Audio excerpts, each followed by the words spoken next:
This is the Nexus. I've showcased it twice on my channel, but in both of those videos, I didn't really explain it well enough. The structure of those videos was really bad, and in my personal opinion, it's not worth watching. They weren't the best. I didn't convey the information correctly, but in this video, we're going to talk about what the Nexus is. It's basically just a battery backup system. We're going to talk about it, how it works, and what it does, and why it's a direct upgrade to the BCN core. Now, if you don't know what the BCN is, I will link two videos.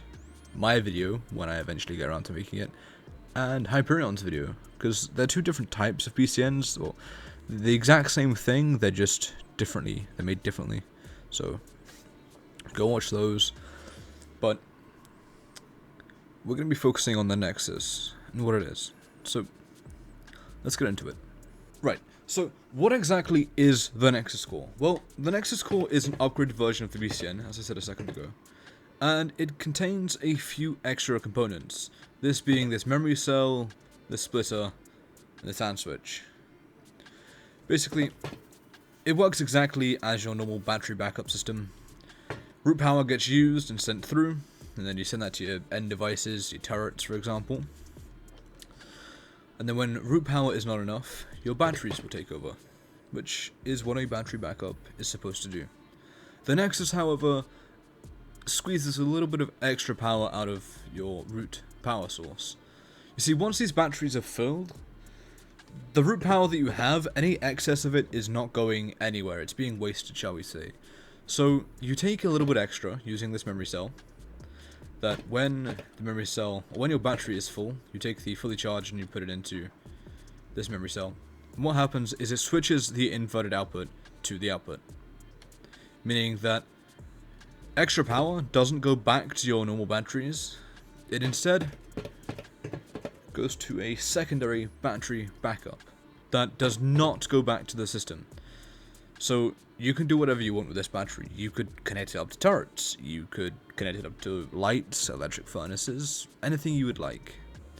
But it's easier if I just give you a little demonstration, shall we? What are we going to do in this demonstration? Well, I'm going to show you exactly how a battery backup, or a secondary battery backup system, works. Let's grab an OR switch, because that's all we need. Well, that's cool. I didn't realize I did this in this update. Okay, well, we've got an OR switch, okay? And you're going to need a branch as well. Preferably two branches. One for this battery, and one for your Nexus core, or your BCN core. Connect this up. We will set this to 10 for now, just so it has enough power to power the battery. So let's branch to 10. We'll take this branch. Now what you would usually do is you would run this probably straight into your turret, like so. Bam. You're powering your turret. That's exactly what you would normally do. But we're not going to do that. We're going to create this into a secondary backup system. So what we're going to do is we will take this output that we've taken from our battery backup system.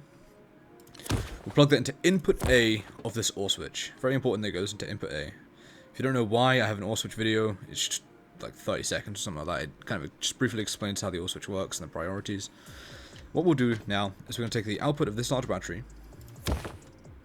We'll color code this purple for now. What we'll do is we will plug this into this branch, just like so. Set this branch to 10. Take the branch out. Plug it into input B. We'll take the power out, which we will put into pink. This power out goes into your turret. Bam! That there is essentially a secondary battery backup system. Or a secondary battery system. Now what does that mean? Well, let's say that the Nexus over here gets destroyed. Or your BCN, whatever you want to call it.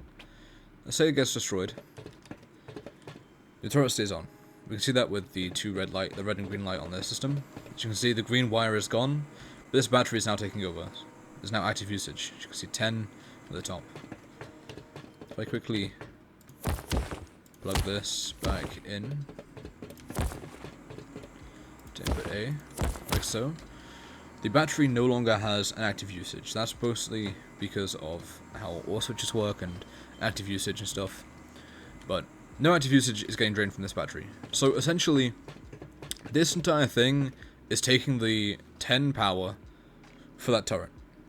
When this gets destroyed, that battery takes over instead. Now, you need a way to charge that battery. Now, yeah, you could just hook it up to a solar panel, but if all of your power is being routed through a centralized system, such as the Nexus, you can take the excess power that is no longer being used to charge these. Obviously, I'll have to wait until these charge. I don't have the command for this on the server to charge these. But once these get fully charged, there will be an output on this input device, or this output here, on the fully charged output. This goes into our AND switch, which then goes into a memory cell.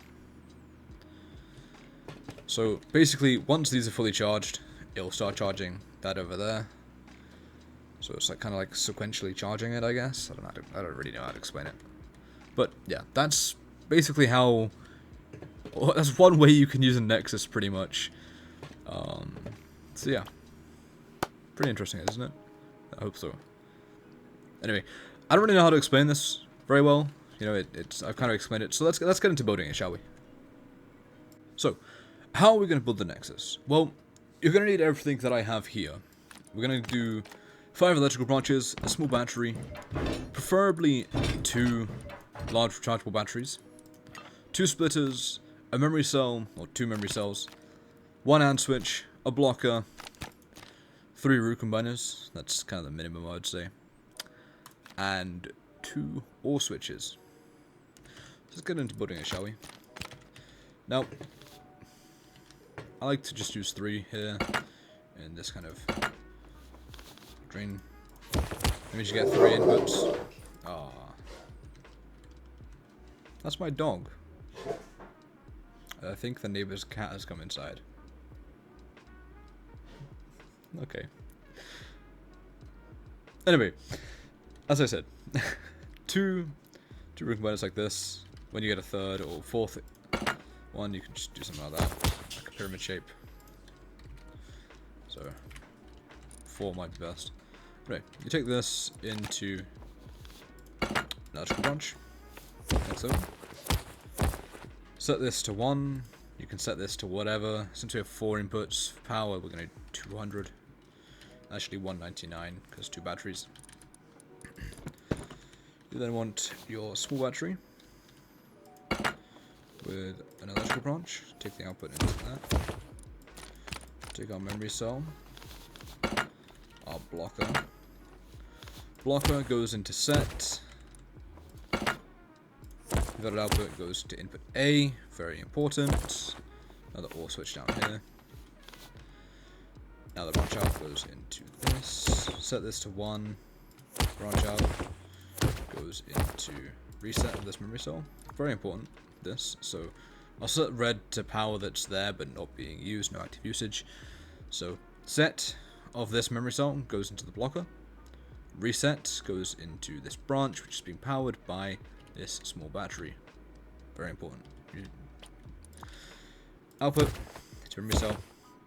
Memory cell output going into the OR switch. Power out of this going into OR switch as well. I don't think this matters. If it does, and you know that it matters, tell me in the comments. I don't think it does. This output then goes into another memory cell. This goes into the bottom memory cell. 2 splitters. Now, if you're having 1 battery for the system and 1 battery for your backups, then it's not really necessary, but I like just having 2 batteries hooked up to the same thing, so you know what's going on. Branch like this, and an AND switch. So you want the inverted output. This is going to be powering all of your Nexus batteries, or your core batteries, not the secondary batteries. We'll set this into the first splitter. Set this to blue so you can see that these are connected to this. Take these out, but actually it's just easy to something like this. Like that, bam. just so you know that these batteries are connected to the same system, we will set these to be dark blue as well. Now configure this to whatever you have over here. So this branch and this branch must be set to the exact same numbers. So let's say you have one battery, we'd set this to 99 for example, and this to 99. But it really depends on your power situation. Let's say you have 2 solar panels, okay? You're generating 40 power. You would set this probably to like 10. Set this to 10. So that 30 power then can charge your batteries. But when you have more power, it's understandable. You'd have like 4 wind turbines, that's like 400 power. So you would do 199 or even 250 for example. And then you would do like 199 here, obviously, because 2 batteries.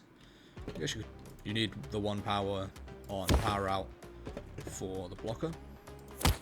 So like this. Just like so. Let's go test generator real quick, just so you can see.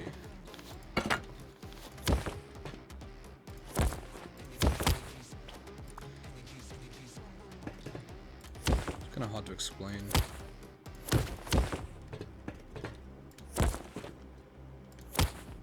Like that, there you go. So obviously this blocker is being blocked, meaning that it will use wind power first before using battery power. So as you can see, blocker is not being able to reset this. As you can see, 0 output, 0 input. That, even though it has 1, it's being blocked because of this branch, because we are producing enough wind or solar power. Now if we set this, if we disconnect this power, see, blocker sets this memory cell, so power then goes back into the system to charge the batteries. So when batteries are being used, they don't get drained as fast, they get slightly replenished. So the system is now on battery power. Set it back, it's now wind power. Obviously, if we set this to 199, even though both systems are on 199, as you can see here, electrical branch 199, memory cell 199, it won't drain batteries because input A is prioritized over input B. And obviously you would then send this to a bunch of electrical branches to whatever. But now, the fun part. Take your power out of this bottom electrical branch connected to a small battery. You want to plug that into reset, just like so. So that's to red. Light blue can be whatever color. I'm just doing light blue. Light blue is for our secondary batteries. So run the battery, third. Put this right here. I've moved it outside of this little section so you know it is, not coming back. Light blue into this.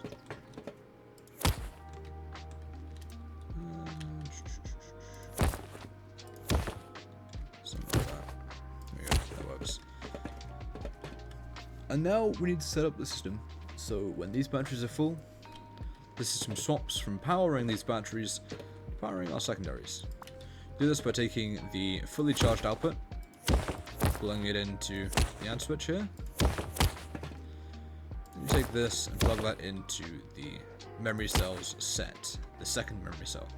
Now, if you're only using one battery, for example, you don't need the AND switch.